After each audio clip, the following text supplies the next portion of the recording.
ಆತ್ಮೀಯ ಸ್ಪರ್ಧಾರ್ಥಿಗಳೇ, ಸೊ ನಮ್ಮ ಕಡೆಯಿಂದ ಒಂದು ಸಮಗ್ರ ಕರ್ನಾಟಕದ ಭೂಗೋಳ ಅಂತಕ್ಕಂಥ ಒಂದು ಕೋರ್ಸನ್ನು ಲಾಂಚ್ ಮಾಡ್ತಾ ಇದ್ದೀವಿ.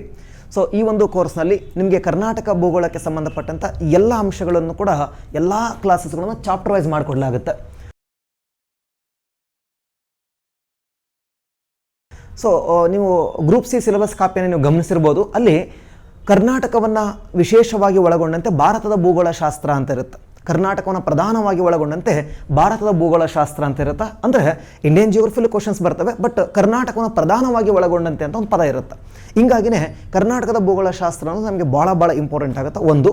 ಎರಡನೇದು, ತುಂಬ ಕಡಿಮೆ ಓದಿ ಜಾಸ್ತಿ ಮಾರ್ಕ್ಸ್ ತಗೊಳ್ತಕ್ಕಂಥ ಟಾಪಿಕ್ ಇದು. ಅಂದರೆ ಜಾಸ್ತಿ ತುಂಬ ಕಷ್ಟ ಏನಿರಲ್ಲ, ಈಸಿ ಇರುತ್ತೆ. ಆದರೂ ಕೂಡ ಕೆಲವೊಂದಿಷ್ಟು ಟಾಪಿಕ್ಸ್ಗಳನ್ನು, ಕೆಲವೊಂದಿಷ್ಟು ಟ್ರಿಕ್ಸ್ಗಳನ್ನು ಅರ್ಥ ಮಾಡ್ಕೋಬೇಕಷ್ಟೇ.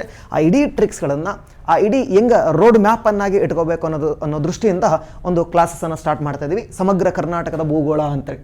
ಸೊ ಈ ಒಂದು ಕ್ಲಾಸಲ್ಲಿ ನೀವೇನೇನು ಕಲ್ತ್ಕೊಳ್ತೀರ ಅಂತಂದರೆ, ಕರ್ನಾಟಕದ ಆರಂಭದ ಪರಿಚಯ, ಕರ್ನಾಟಕದ ಪರಿಚಯ ಆದ ಮೇಲೆ ಕರ್ನಾಟಕ ರಾಜ್ಯ ಹೆಂಗೆ ರಚನೆ ಆಯಿತು, ಕರ್ನಾಟಕದ ಏಕೀಕರಣದ ಅಂಶಗಳು, ಅಂದ್ರೆ ಎಲ್ಲಿ ಹರಿದು ಹಂಚಿ ಹೋದ ಕರ್ನಾಟಕ ಹೆಂಗೆ ರಚನೆ ಆಯಿತು, ಆ ರಚನೆ ಆದಮೇಲೆ ಕರ್ನಾಟಕದ ಭೌಗೋಳಿಕ ಲಕ್ಷಣಗಳು, geographical features and relief features of Karnataka. ಇದಾದ ನಂತರ ಕರ್ನಾಟಕದ ನದಿ ವ್ಯವಸ್ಥೆ, ಕರ್ನಾಟಕದ ನದಿ ವ್ಯವಸ್ಥೆ, ಯಾವ ನದಿಗಳು ಹೆಂಗೆ ಆರಿಜಿನ್ ಆಗ್ತವೆ, ಕರ್ನಾಟಕದ 7 ನದಿ ವ್ಯವಸ್ಥೆಗಳು ಮತ್ತು ಅದರ ಟ್ರಿಬ್ಯೂಟ್ರೀಸ್ಗಳು. ಸೊ ಆ ನಂತರ ಕರ್ನಾಟಕದ ನೀರಾವರಿ ವ್ಯವಸ್ಥೆ, ಕರ್ನಾಟಕದ 4 ನಿಗಮ ಮಂಡಳಿಗಳ ಮೂಲಕ ಯಾವ್ಯಾವ ನೀರಾವರಿ ಯೋಜನೆಗಳನ್ನು ಕೈಗೊಂಡಿದ್ದೀವಿ. ಸೊ ಇದಾದ ಮೇಲೆ ಕರ್ನಾಟಕದ ಖನಿಜ ಸಂಪನ್ಮೂಲಗಳು, ಮಿನರಲ್ ರಿಸೋರ್ಸಸ್ ಆಫ್ ಕರ್ನಾಟಕ. ಇದಾದ ಮೇಲೆ ಕರ್ನಾಟಕದ ಕೈಗಾರಿಕೆಗಳು, ಕರ್ನಾಟಕದ ಸಾರಿಗೆ ಮತ್ತು ಸಂಪರ್ಕ ವ್ಯವಸ್ಥೆ. ಸೊ ಇದಾದ ನಂತರ ಕರ್ನಾಟಕದಲ್ಲಿ ಕಂಡು ಬರ್ತಕ್ಕಂಥ ಬುಡಕಟ್ಟು ಜನಾಂಗಗಳು ಯಾವ್ಯಾವಿದಾವ.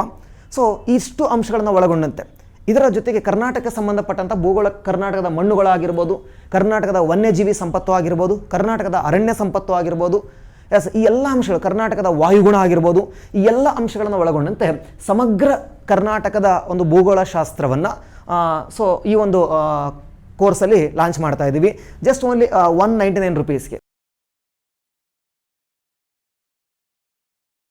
ಸೊ 199 ರುಪೀಸ್ಗೆ ಕಂಪ್ಲೀಟ್ ಭೂಗೋಳ ಶಾಸ್ತ್ರದ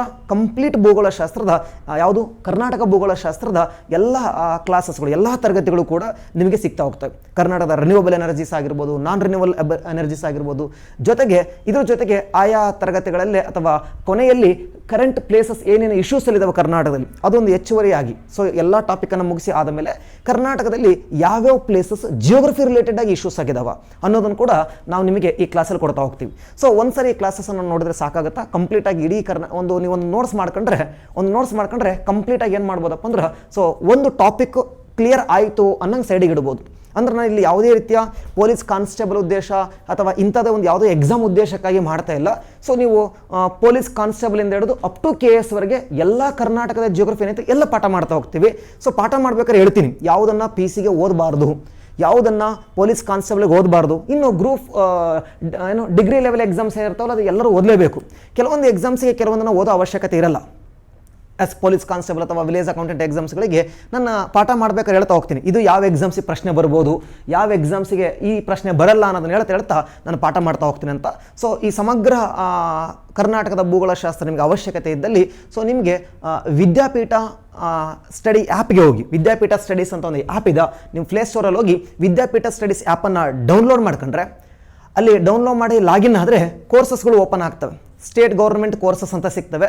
ಅಲ್ಲಿ ಓಪನ್ ಮಾಡಿದರೆ ನಿಮಗೆ ಸೊ ಸಮಗ್ರ ಕರ್ನಾಟಕದ ಭೂಗೋಳ, ಇಲ್ಲೇನೋ ಈ ಪೇಜ್ ಕಾಣಿಸ್ತಾ ಇದಲ್ವ, ಇದೇ ಪೇಜ್ ಓಪನ್ ಆಗ್ತೈತಿ. ಅಲ್ಲಿ ನೀವು 199 ರುಪೀಸ್ ಪೇ ಮಾಡೋದ್ರ ಮೂಲಕ ಈ ಕೋರ್ಸನ್ನು ನೀವು ತಗೋಬೋದು. ಸುಮಾರು ಒಂದು 2 ತಿಂಗಳು ಇರುತ್ತಾ. ಆ 2 ತಿಂಗಳೊಳಗಡೆ ನೀವು ಯಾವ ಟೈಮಲ್ಲಿ ಫ್ರೀ ಆಗಿರ್ತೀರೋ, ಸೊ ನೀವು ಫ್ರೀ ಇದ್ದಂಥ ಟೈಮಲ್ಲಿ ನೀವೇನು ಮಾಡ್ಬೋದು, ಈ ಕ್ಲಾಸಸ್ಸನ್ನು ನೀವು ಎಷ್ಟು ಸಾರಿ ಬೇಕಾದ್ರೂ ನೋಡ್ಬೋದು. 2 ತಿಂಗಳೊಳಗಡೆ ನೀವು ಎಷ್ಟು ಸಾರಿ ಬೇಕಾದ್ರೂ ಏನು ಮಾಡ್ಬೋದು, ಈ ಕ್ಲಾಸಸ್ಸನ್ನು ನೋಡ್ಬೋದು. ಒಂದ್ಸರಿ ಕ್ಲಾಸಸ್ಸನ್ನು ನೋಡ್ಕೊಂಡು ನೋಟ್ಸ್ ಮಾಡ್ಕೊಂಡ್ಬಿಟ್ರೆ ಬಹುತೇಕ ಮ್ಯಾಕ್ಸಿಮಮ್ ಸಾಕಾಗೋಗ್ಬಿಡುತ್ತೆ. ಅಲ್ಲಿಗೆ ನೀವು ನನ್ನ ಮೈಂಡಿಂದ ಒಂದು ಸಬ್ಜೆಕ್ಟ್ ಕ್ಲಿಯರ್ ಆಯಿತು ಅಂತೇಳಿ ಒಂದು ಫುಲ್ ಸ್ಟಾಪನ್ನು ಇಡ್ಬೋದು. ಅಂದರೆ ಅಷ್ಟು ಚೆನ್ನಾಗಿ ನೀವು ಓದ್ಕೋಬೋದು ಅಂತೇಳಿ ನಾನು ಭರವಸೆ ಕೊಡ್ತಾ ಹೋಗ್ತೀನಿ. ಸೊ ಥ್ಯಾಂಕ್ ಯು, ಧನ್ಯವಾದಗಳು.